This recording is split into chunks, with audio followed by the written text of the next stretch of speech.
Welcome to रिडेक्स। तो चलिए दोस्तों शुरू करते हैं आज की कॉमिक्स, जिसका नाम है हुक्म का इक्का। और ये कॉमिक्स प्रकाशित हुई थी मनोज कॉमिक्स के अंतर्गत। तो चलिए दोस्तों शुरू करते हैं इस एक्शन से भरपूर कॉमिक्स को, जिसका नाम है हुक्म का इक्का। शीर्षक इंस्पेक्टर मनोज और हुक्म का इक्का। सुबह के करीब 5 बजे का वक्त था, परंतु सुजान सिंह पार्क में अच्छी खासी चहल पहल थी। आसपास के इलाके के बच्चे, बूढ़े और जवान पार्क में अलग अलग जगहों पर व्यायाम क्रीड़ा करने में मशगूल थे। ठीक उसी समय एक मझले कद का बूढ़ा पार्क में दाखिल हुआ और हल्के कदमों से चहल कदमी करता हुआ पार्क में लगी शिवाजी की प्रतिमा के समीप पड़ी पत्थर की बेंच पर जा बैठा। रह रहकर उसकी निगाहें पार्क के द्वार की ओर उठ जाती थीं। शायद उसे किसी का इंतजार था। लगभग 10 मिनट बाद बूढ़ा आ गया। हरामी बहुत होशियार बनता है, लेकिन उसे नहीं मालूम कि हुक्म के इक्के से दुश्मनी लेकर उसने अपनी मौत को दावत दी है। उधर इंस्पेक्टर धर्मपाल बूढ़े के मनोभावों से बेखबर चलता हुआ प्रतिमा के समीप पहुंचकर रुक गया। अभी इंस्पेक्टर धर्मपाल को वहां पहुंचे मुश्किल से 2 मिनट ही गुजरे थे कि एक अधेड़ उम्र का व्यक्ति उसके निकट पहुंचा और इंस्पेक्टर धर्मपाल, अब बताओ, हुक्म का इक्का कौन है? यहां हमारी बातें सुनने वाला कोई नहीं है। इंस्पेक्टर धर्मपाल, मैं वादा करता हूं, जो कुछ तुम मुझे बताओगे उसे गुप्त रखा जाएगा। अधेड़ व्यक्ति, मुझे पहुंचने में ज्यादा देर तो नहीं हुई? अधेड़ व्यक्ति, हुक्म के इक्के का राज फाश करके मैं अपनी जान खतरे में नहीं डालना चाहता। अधेड़ व्यक्ति, तुम्हें उसकी ताकत और दरिंदगी का अंदाजा नहीं है इंस्पेक्टर? अधेड़ व्यक्ति, मैं तो तुम्हें भी यही परामर्श दूंगा कि हुक्म के इक्के को गिरफ्तार करने का ख्याल अपने दिल से निकाल दो। Inspector Dharampal, shut up. अगर तुमने मुझे हुक्म के इक्के के बारे में नहीं बताया तो मुझे तुम्हें अपराधी का राज छुपाने और प्रोफेसर भसीन को ब्लैकमेल करने के जुर्म में गिरफ्तार करना पड़ेगा। अधेड़ व्यक्ति, यह झूठ है। इंस्पेक्टर धर्मपाल, तो सच क्या है? जल्दी बको। ठीक तभी बूढ़ा, सच तुम्हें मैं बताता हूं इंस्पेक्टर। इंस्पेक्टर धर्मपाल, कौन हो तुम? बूढ़ा, हुक्म का इक्का। बूढ़े का जवाब सुनते ही इंस्पेक्टर धर्मपाल का हाथ अपने हॉलिस्टर की तरफ लपका, लेकिन इससे पहले कि वह रिवॉल्वर निकाल पाता, धर्मपाल को गोली का निशाना बनते देख दूसरा व्यक्ति सिर पर पैर रखकर भागा। धर्मपाल और व्यक्ति, आइए! दोनों को ठिकाने लगाते ही बूढ़ा पूरी ताकत से पार्क के द्वार की ओर दौड़ पड़ा। भीड़, खून, खून, पकड़ो, पकड़ो। बूढ़ा कार के पास, कम ऑन, हरी अप। भीड़ में से कोई, ओह देखो, कार का नंबर गायब है, फौरन पुलिस को सूचना देनी चाहिए। खबर मिलते ही पुलिस दल घटनास्थल पर पहुंच गया। पुलिस भीड़ से, ए हटो, रास्ता छोड़ो। सब इंस्पेक्टर खान लाश देखकर, ओह इंस्पेक्टर धर्मपाल। आवश्यक कार्यवाही निपटाने के बाद सब इंस्पेक्टर खान ने प्रत्यक्षदर्शियों के बयान एवं नाम पते नोट किए। फिर लाशों को पोस्टमार्टम के लिए भिजवा स्वयं भी वहां से चल दिया। लगभग 11 बजे डीआईजी साहब ने इंस्पेक्टर मनोज को पुलिस हेडक्वार्टर में तलब किया और सुजान सिंह पार्क के दोहरे हत्याकांड के बारे में बताया। डीआईजी, इंस्पेक्टर धर्मपाल को एक खतरनाक ब्लैकमेलर हुक्म का इक्का को गिरफ्तार करने का काम सौंपा गया था। इंस्पेक्टर मनोज, मुझे मालूम है सर, धर्मपाल मेरे खास दोस्तों में से एक था। डीआईजी, उसे उम्मीद थी कि वह जल्दी ही किरण हुक्म के इक्के को गिरफ्तार कर लेगा। डीआईजी, लेकिन ऐसा हुआ नहीं। इंस्पेक्टर धर्मपाल की हत्या के बाद यह साबित हो चुका है कि हुक्म का इक्का एक ब्लैकमेलर ही नहीं बल्कि खतरनाक हत्यारा भी है। डीआईजी, मैं हुक्म के इक्के को पकड़ने की जिम्मेदारी अब तुम्हें सौंपता हूं। इंस्पेक्टर मनोज, मैं हुक्म के इक्के को जल्द से जल्द गिरफ्तार करने की कोशिश करूंगा सर। डीआईजी, मुझे विश्वास है तुम अपने उद्देश्य में जरूर कामयाब होगे। Inspector Manoj, thank you sir. DIG, यह हुक्म का इक्का केस की फाइल है। बेहतर होगा अपनी कार्यवाही आरंभ करने से पहले तुम फाइल को पढ़ लो। इंस्पेक्टर मनोज, जी। डीआईजी, वारदात और प्रत्यक्षदर्शियों के बयान की विस्तृत जानकारी तुम्हें सब इंस्पेक्टर खान से मिल जाएगी। इंस्पेक्टर मनोज, जी जनाब। और फिर इंस्पेक्टर मनोज डीआईजी साहब के कक्ष से बाहर निकल गया। बाहर आते ही, ड्राइवर, अब कहां चलना है सर? इंस्पेक्टर मनोज, सुजानपुर चौकी। आधे घंटे बाद वे सुजानपुर चौकी के इंचार्ज सब इंस्पेक्टर खान के कक्ष में थे। सब इंस्पेक्टर खान, सर, सबसे अजीब और गौर करने वाली बात यह है कि हत्यारा बूढ़ा होने के बावजूद इतना तेज दौड़ रहा था कि देखने वालों को विश्वास नहीं हो रहा था कि वह कोई बूढ़ा आदमी है। इंस्पेक्टर मनोज, घटनास्थल के समीप कसरत कर रहे लड़कों में से एक ने तो यहां तक कह दिया कि वह कोई आदमी नहीं, औरत थी। Sub inspector Khan, what? Inspector Manoj, उस लड़के का कहना था कि उस बूढ़े का शारीरिक गठन ऐसा था कि पीछे से देखने पर स्त्री का भ्रम होता था। सब इंस्पेक्टर खान, इसके अलावा हत्यारा जिस कार में भागा था उसका नंबर भी गायब था। इंस्पेक्टर मनोज, इन सब बातों से साफ जाहिर है कि इंस्पेक्टर धर्मपाल की हत्या बड़े ही सुनियोजित ढंग से की गई है। सब इंस्पेक्टर खान, लेकिन इसका क्या प्रमाण है कि हत्यारा इंस्पेक्टर धर्मपाल की हत्या करने के इरादे से ही वहां आया था? इंस्पेक्टर मनोज, हो सकता है हत्यारे का इरादा उस दूसरे आदमी की हत्या करने का रहा हो और इंस्पेक्टर धर्मपाल की उसने अपने आप को खतरे से बचाने के लिए हत्या की हो।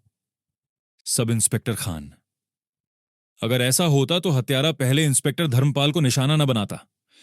फिर सब इंस्पेक्टर खान ने इंस्पेक्टर मनोज को लाशों की स्थिति की जानकारी दी। सब इंस्पेक्टर खान, घटनास्थल के फोटोग्राफ्स कल आपके पास पहुंच जाएंगे।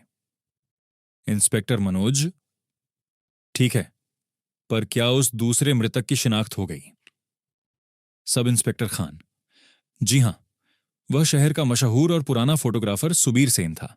उसके परिवार में पत्नी के अलावा एक लड़की और एक लड़का है। दोनों बच्चे कॉलेज में पढ़ते हैं।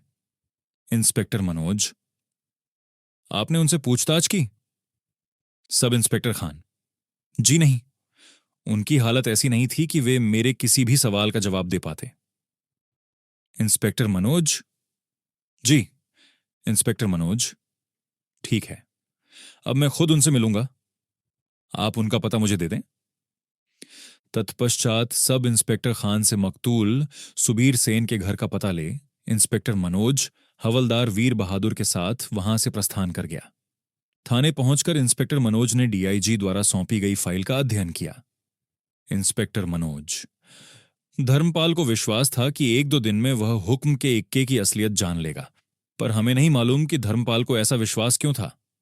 हवलदार वीर बहादुर, सर, हो सकता है फोटोग्राफर सुबीर सेन ही धर्मपाल साहब के विश्वास का कारण रहा हो।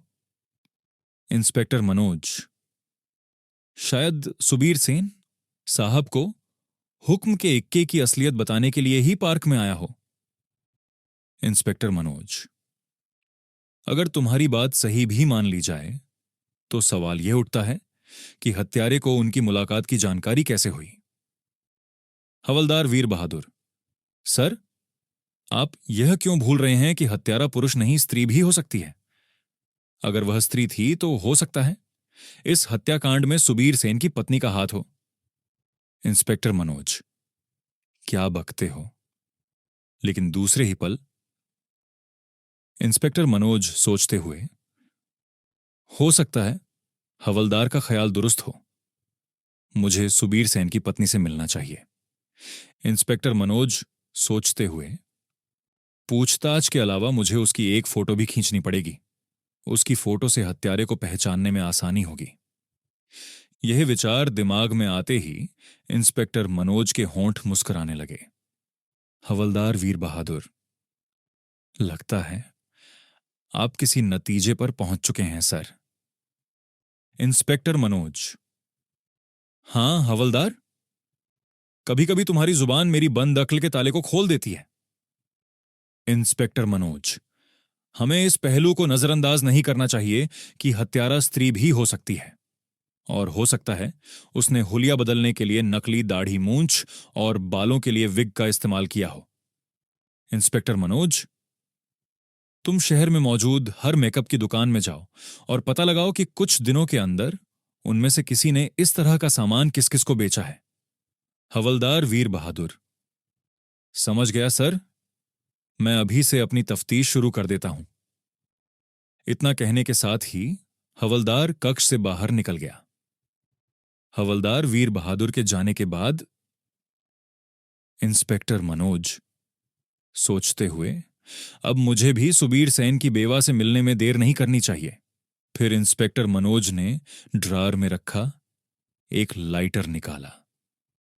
इंस्पेक्टर मनोज सोचते हुए, इस सिगरेट लाइटर में फिट कैमरे की मदद से मैं सुबीर सेन की बेवा के मन में कोई शक पैदा किए बगैर उसकी फोटो खींच सकता हूं। और फिर लाइटर को अपनी जेब के हवाले करता हुआ वह कक्ष से बाहर निकल आया।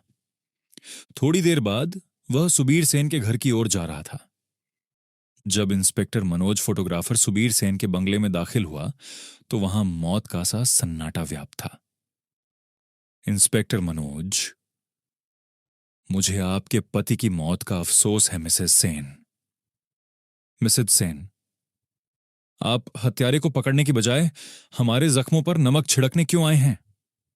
इंस्पेक्टर मनोज, ऐसे मौके पर मैं आपको डिस्टर्ब तो करना नहीं चाहता था, लेकिन मेरे कुछ सवालों का जवाब सिर्फ आप ही दे सकती हैं। मिसेस सेन ने बच्चों को दूसरे कमरे में भेजने के बाद कहा, मिसेस सेन, पूछिए, आप क्या पूछना चाहते हैं? इंस्पेक्टर मनोज, अगर आप बुरा ना माने तो मैं बैठ जाऊं? Mrs Sen, oh I am very sorry, please sit down. Inspector Manoj, thank you. तत्पश्चात इंस्पेक्टर मनोज ने मिसेस सेन के सामने सोफे पर बैठते हुए सिगरेट का पैकेट जेब से निकालकर एक सिगरेट होंठों से लगाई। फिर लाइटर निकालकर बड़ी सफाई से सिगरेट सुलगाने का प्रयास करते हुए मिसेस सेन का फोटो खींच लिया। क्लिक। मकसद पूरा होते ही इंस्पेक्टर मनोज ने ऐसा जाहिर किया जैसे सिगरेट सुलगाकर वह कोई भूल कर बैठा हो। इंस्पेक्टर मनोज, ओह सॉरी, मुझे सिगरेट नहीं सुलगानी चाहिए थी। मिसेस सेन, कोई बात नहीं, वो चैन स्मोकर थे इसलिए। मिसेस सेन, खैर, आप जो पूछना चाहते हैं पूछिए। इंस्पेक्टर मनोज, आपको देखकर ऐसा नहीं लगता कि आप इतने बड़े बच्चों की मां हैं? मिसेस सेन, वे दोनों सेन साहब की पहली पत्नी से हैं। हमारी शादी को अभी सिर्फ 2 साल ही हुए थे कि। अपनी बात पूरी करने से पहले ही मिसेस सेन सुबक उठी। मिसेस सेन, बो। कुछ देर के लिए इंस्पेक्टर मनोज खामोश हो गया।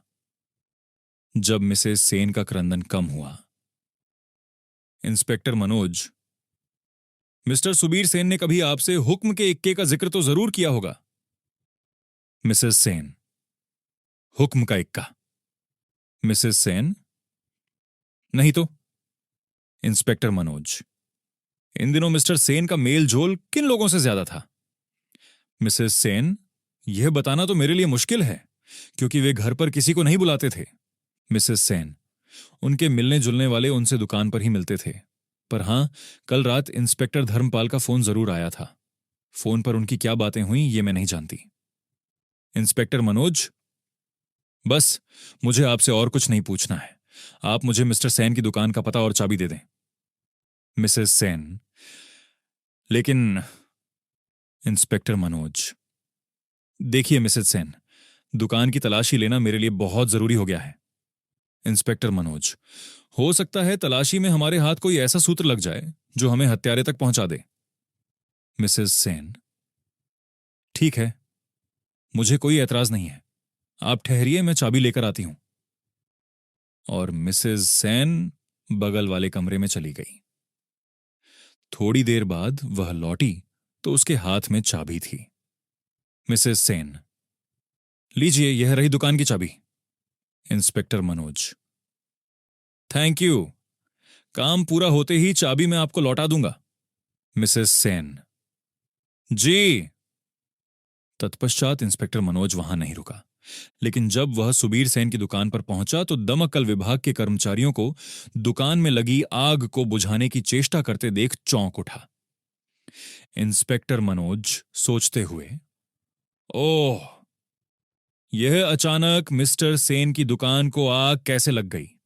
वह जीप से उतरकर दुकान के पास पहुंचा। इंस्पेक्टर मनोज सोचते हुए, ये आग जरूर हुक्म के इक्के की लगाई हुई है। शायद वह नहीं चाहता था कि उसका कोई भेद मेरे हाथ लगे। Ramesh, hello inspector Manoj. दमकल अधिकारी की आवाज सुनकर मनोज की सोच टूट गई। इंस्पेक्टर मनोज, आ, तुम यहां कैसे दोस्त? रमेश, अगर यही सवाल मैं तुमसे करूं रमेश। दमकल अधिकारी, अरे भाई, हमारा तो काम ही आग बुझाना है। किसी ने दुकान में धुआं उठते देख फोन किया और हम पहुंच गए। इंस्पेक्टर मनोज, क्या दुकान का शटर पहले ही से टूटा हुआ था? दमकल अधिकारी, नहीं, हमने टुड़वाया है। आग पर काबू पाने के लिए इसके अलावा कोई दूसरा रास्ता नहीं था। इंस्पेक्टर मनोज, तुम्हारा क्या ख्याल है, आग कैसे लगी होगी? रमेश, दमकल अधिकारी, अभी कुछ कहना मुश्किल है। आग बुझ जाने दो, कारण का भी पता लग जाएगा। और फिर आग बुझने के बाद इंस्पेक्टर मनोज दुकान में दाखिल हुआ तो दुकान की हालत देखकर उसके चेहरे पर निराशा के गहन भाव उभर आए। इंस्पेक्टर मनोज सोचते हुए, ओह, अब यहां कोई सूत्र हाथ लगना मुमकिन नहीं है। फिर इंस्पेक्टर मनोज रमेश से विदा ले जैसे ही बाहर जाने के लिए मुड़ा, इंस्पेक्टर मनोज सोचते हुए, ओह, वह अधजली चीज डायरी मालूम पड़ती है। देखूं, शायद कोई काम की बात मालूम हो जाए। इंस्पेक्टर मनोज ने आगे बढ़कर डायरी उठा ली और डायरी के बचे खुचे पेजों का निरीक्षण करने लगा। अचानक इंस्पेक्टर मनोज सोचते हुए, ओह, कहीं ये हुक्म के इक्के के फोन का नंबर तो नहीं है? और फिर इंस्पेक्टर मनोज का संदेह दृढ़ निश्चय में बदलता चला गया। इंस्पेक्टर मनोज सोचते हुए, जरूर ऐसा ही होगा। अब इसमें कोई शक नहीं कि सुबीर सेन हुक्म के इक्के का आदमी था और उसकी असलियत से वाकिफ था। यही भेद बताने के लिए वह धर्मपाल से मिलने पार्क में गया था, लेकिन ऐन मौके पर दोनों की हत्या कर दी गई। इंस्पेक्टर मनोज सोचते हुए, लेकिन अब हुक्म का इक्का कानून की गिरफ्त से नहीं बच पाएगा। इस निश्चय पर पहुंचते ही इंस्पेक्टर मनोज ने डायरी का वह पन्ना फाड़कर अपनी जेब में रख लिया और दुकान से बाहर निकल आया। थोड़ी ही देर बाद वह अपने एक परिचित फोटोग्राफर की दुकान पर था। इंस्पेक्टर मनोज, मिस्टर भंडारी, इस लाइटर में से रील निकाल लो। मुझे 2 घंटे के अंदर फोटो काफी मिल जानी चाहिए। फोटोग्राफर भंडारी, जी, आप निश्चिंत रहिए। फोटोग्राफर भंडारी इंस्पेक्टर मनोज के हाथ से लाइटर लेकर डार्क रूम में चला गया। तब इंस्पेक्टर मनोज ने फोन पर एक्सचेंज का नंबर मिलाया और अपना परिचय देने के पश्चात डायरी पर लिखे नंबर का ब्यौरा देने के बाद फोन के मालिक का नाम व पते के बारे में जानकारी मांगी। जल्दी ही उसे जानकारी मिल गई। Inspector Manoj, oh, thank you. Phone number के मालिक का नाम पता अपनी डायरी में नोट करने के बाद उसने संबंध विच्छेद कर दिया और दुकान से बाहर निकल आया। इंस्पेक्टर मनोज सोचते हुए, तो यह फोन नंबर सेठ राकेश बिहारी का है। इससे पहले कि वह सतर्क हो, मुझे उसे गिरफ्तार कर लेना चाहिए। मन ही मन निश्चय कर इंस्पेक्टर मनोज जीप में बैठ सेठ राकेश बिहारी के निवास की ओर चल पड़ा। जल्द ही वह सेठ राकेश बिहारी की कोठी में पहुंचा। इंस्पेक्टर मनोज, तुम्हारा खेल खत्म हो चुका है। हुक्म के इक्के उर्फ Seth Rakesh Bihari, you are under arrest. Seth Rakesh Bihari, calm down inspector, तुम्हें शायद कोई गलतफहमी हो गई है। इंस्पेक्टर मनोज, बनने की कोशिश मत करो सेठ। बेशक तुमने ही इंस्पेक्टर धर्मपाल और सुबीर सेन की हत्या करवा दी है और अपने खिलाफ सबूत मिटाने के लिए सुबीर सेन की दुकान में आग भी लगवा दी है। इंस्पेक्टर मनोज, लेकिन तुम्हारी असलियत का सबूत मेरे हाथ लग ही गया है। सेठ राकेश बिहारी, यह आप क्या कह रहे हैं? मेरी तो कुछ समझ में नहीं आ रहा है। इंस्पेक्टर मनोज, यह देखो, सुबीर सेन की डायरी का अधजला पन्ना जिसमें तुम्हारे फोन नंबर के नीचे हुक्म के इक्के का निशान अंकित है। इंस्पेक्टर मनोज, क्या तुम अब भी अपनी असलियत से इनकार कर सकते हो? सेठ राकेश बिहारी, ओह। इंस्पेक्टर मनोज, मैं तुम्हें हत्या और ब्लैकमेलिंग के जुर्म में गिरफ्तार करता हूं। सेठ राकेश बिहारी, ब्लैकमेलर मैं नहीं, सुबीर सेन था। उसी ने मुझे हुक्म के इक्के के जाल में फंसाया था। Inspector Manoj, what? सेठ राकेश बिहारी, अब मैं आपको अंधेरे में नहीं रखना चाहता। मेरे फोन के नंबर का सुबीर सेन की डायरी में पाया जाना कोई आश्चर्य की बात नहीं है। सेठ राकेश बिहारी, क्योंकि हुक्म के इक्के के इशारे पर वह मुझसे समय समय पर रुपया ले जाता था। तब सेठ राकेश बिहारी विस्तार से बताने लगा। सेठ राकेश बिहारी, सुबीर और मैं कॉलेज के साथी थे। उन दिनों उसकी हालत ठीक नहीं थी। वह एक दिन मेरे पास रुपये मांगने आया और उसके बाद अक्सर आने जाने लगा। सेठ राकेश बिहारी, फिर एक दिन वह मुझे अपने साथ रॉयल कैसिनो ले गया। वहां हमने जुआ खेला और शराब पी। शराब पीने के बाद मुझे कुछ होश नहीं रहा। सेठ राकेश बिहारी, सुबह सुबीर सेन मुझे घर छोड़ गया। मेरे बच्चे विदेश में थे, इसीलिए किसी ने कुछ नहीं पूछा कि मैं रात कहां था। उस दिन के बाद सुबीर सेन मुझसे मिलने नहीं आया। सेठ राकेश बिहारी, कुछ दिनों बाद एक दिन जब मैं मिल से लौटा तो मेरी टेबल पर एक लिफाफा पड़ा था जो डाक से आया था। सेठ राकेश बिहारी, उस लिफाफे में कुछ फोटोग्राफ्स थे। उन फोटोग्राफ्स को देख मैं दहल गया। तभी हुक्म के इक्के का फोन आया। उसने मुझे धमकी दी कि अगर मैंने उसकी मांगी हुई रकम देने से इनकार किया तो वह मेरे फोटोज अखबारों में छपवा देगा। मैं एक संभ्रांत नागरिक हूं, अतः बदनामी के डर से मैं अब तक हुक्म के इक्के की मांग पूरी करता आ रहा हूं। सेठ राकेश बिहारी, अब तक वह रकम सुबीर ले जाता रहा था। आगे पता नहीं कौन आए। इंस्पेक्टर मनोज, क्या मैं वे फोटोग्राफ्स देख सकता हूं? सेठ राकेश बिहारी, क्यों नहीं? अब आपसे क्या छुपाना? अभी लाता हूं। फिर सेठ ने अपनी सेफ खोली और एक लिफाफा निकाला और सेठ राकेश बिहारी, यह लीजिए। लिफाफे में रखे फोटोग्राफ्स का निरीक्षण करने के बाद इंस्पेक्टर मनोज ने फोटो में सेठ के साथ मौजूद युवती की तस्वीर अलग कर ली और बाकी तस्वीरें सेठ को लौटा दी।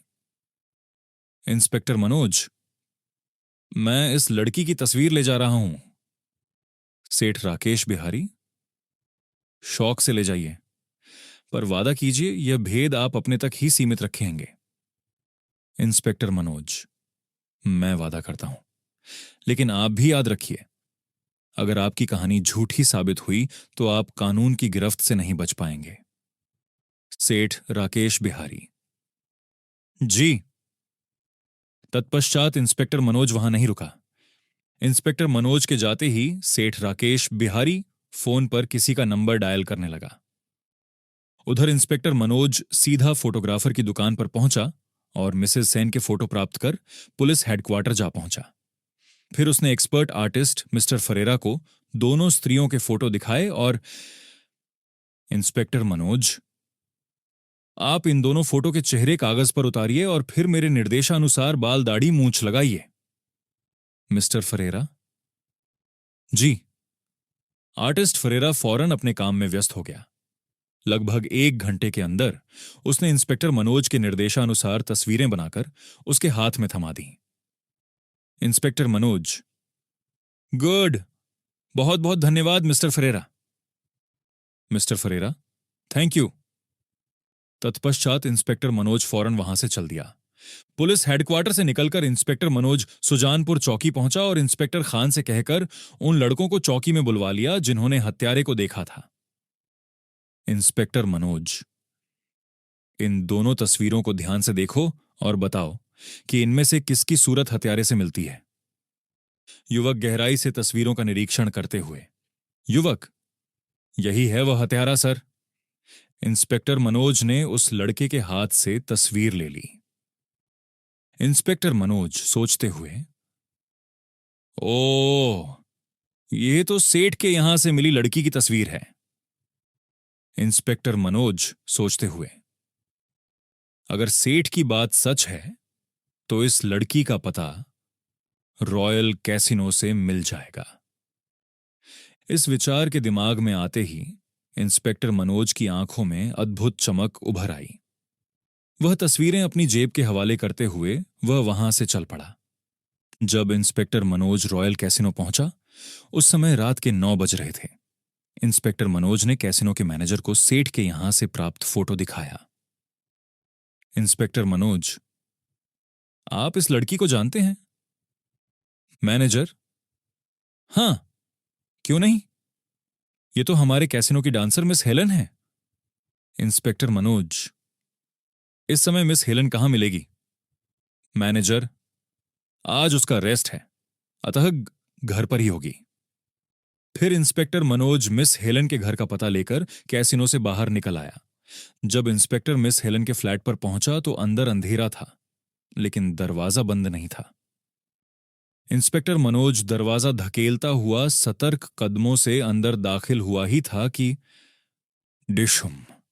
इस अप्रत्याशित आक्रमण ने इंस्पेक्टर मनोज को संभलने का मौका नहीं दिया। इंस्पेक्टर मनोज, इससे पहले कि इंस्पेक्टर मनोज संभल पाता, वह रहस्यमय व्यक्ति अंधेरे का लाभ उठाकर ओझल हो गया। इंस्पेक्टर मनोज सोचते हुए, ओह, अब उसे ढूंढना बेकार होगा।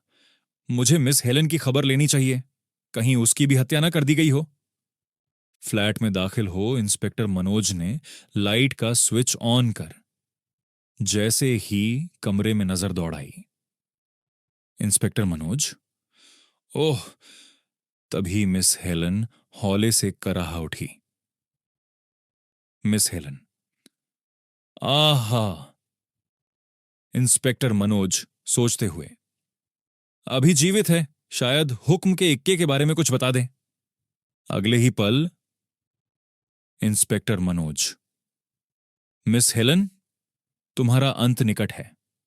मैं जानता हूं तुमने हुक्म के इक्के के इशारे पर इंस्पेक्टर धर्मपाल और सुबीर सेन की हत्या की है। इंस्पेक्टर मनोज, और अब उसने तुम्हें भी रास्ते से हटाने में कोई कसर नहीं छोड़ी है। इंस्पेक्टर मनोज, चाहो तो मरने से पहले उनका नाम पता बताकर अपनी मौत का बदला ले लो। मिस हेलन, इंस्पेक्टर मैं डाप यरी। और बात पूरी करने से पहले हेलन की जुबान हमेशा के लिए खामोश हो गई।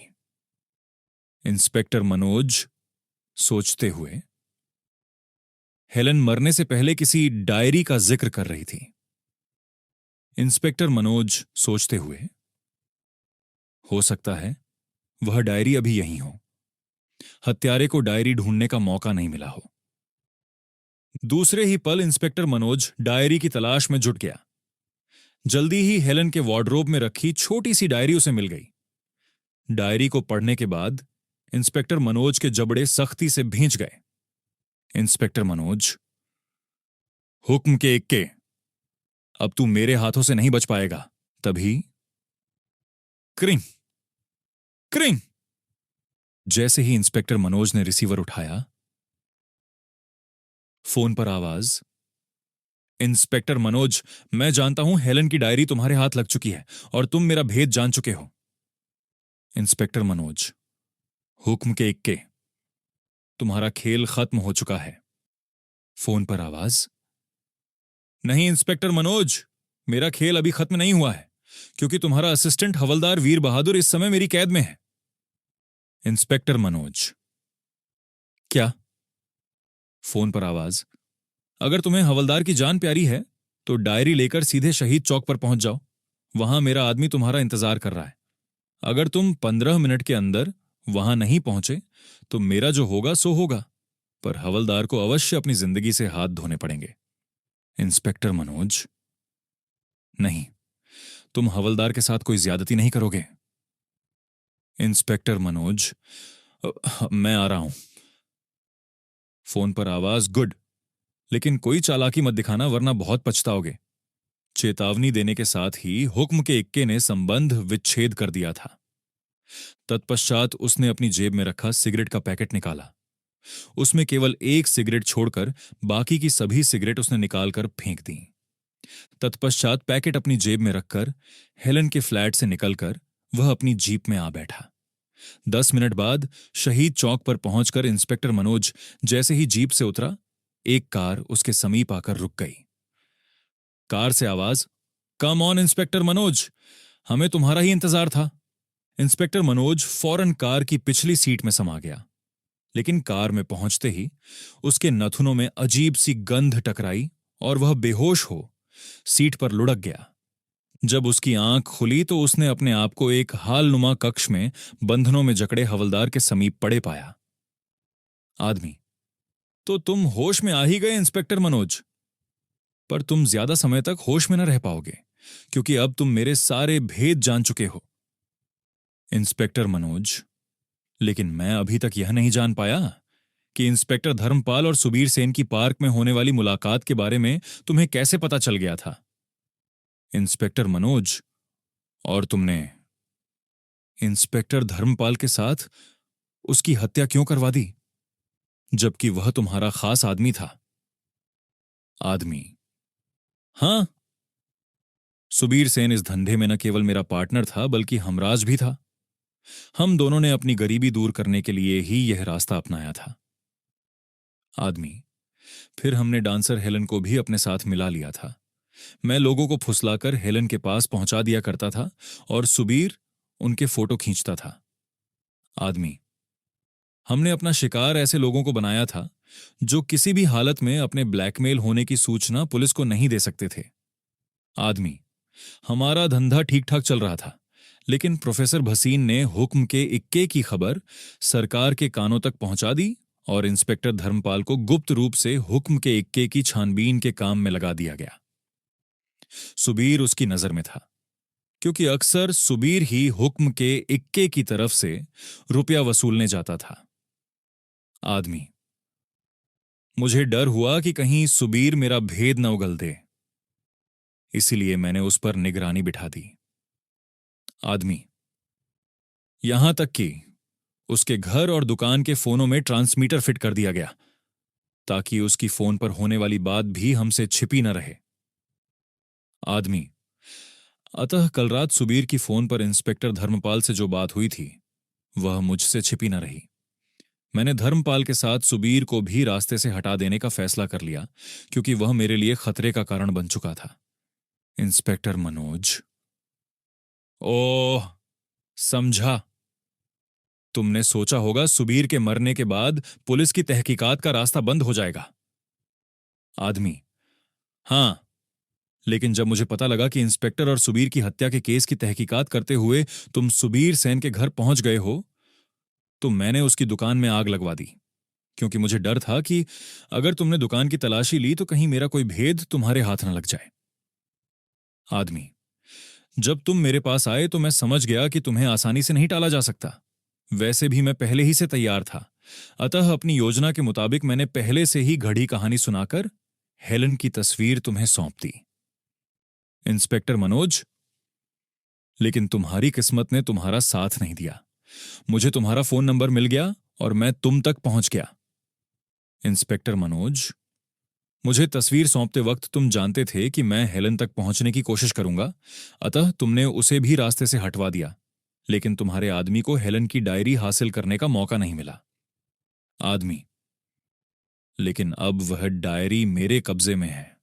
तुम्हारी तलाशी में तुम्हारे सामान के साथ वह डायरी भी मेरे हाथ लग चुकी है, और अब मुझे तुमसे कोई खतरा नहीं है, क्योंकि इस इमारत में टाइम बम लगा दिया गया है।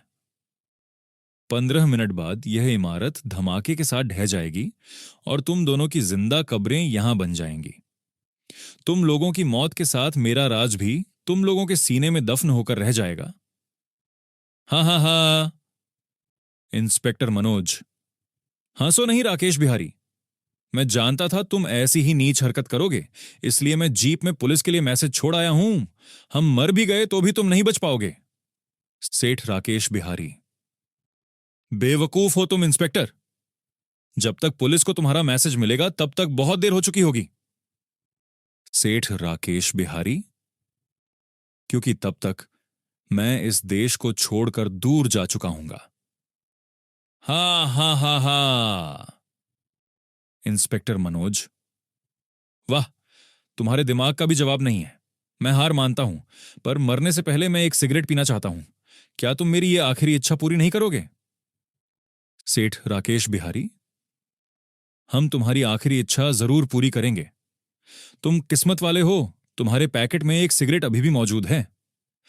इतना कह सेठ ने अपने आदमी को इशारा किया। उस आदमी ने आगे बढ़कर समीप ही टेबल पर पड़े इंस्पेक्टर मनोज के पैकेट से सिगरेट निकाली और इंस्पेक्टर मनोज के होंठों से लगाकर माचिस से सुलगाने लगा। लेकिन अचानक ही वह कराह कर फर्श पर गिर पड़ा और देखते ही देखते दम तोड़ दिया। आदमी, आह, सेठ राकेश बिहारी, इसे क्या हुआ?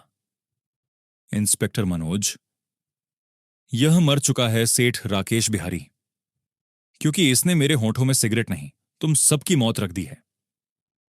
इंस्पेक्टर मनोज, वास्तव में इस सिगरेट के अंदर एक पतली नली है जिसमें 50 बारीक जहरीली सुई हैं।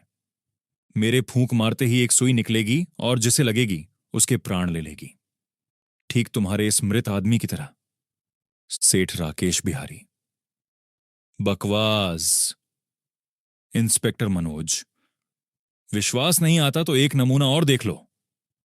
कहने के साथ ही इंस्पेक्टर मनोज ने फूंक मार दी, जिससे सेठ का दूसरा आदमी भी फर्श पर ढेर हो गया।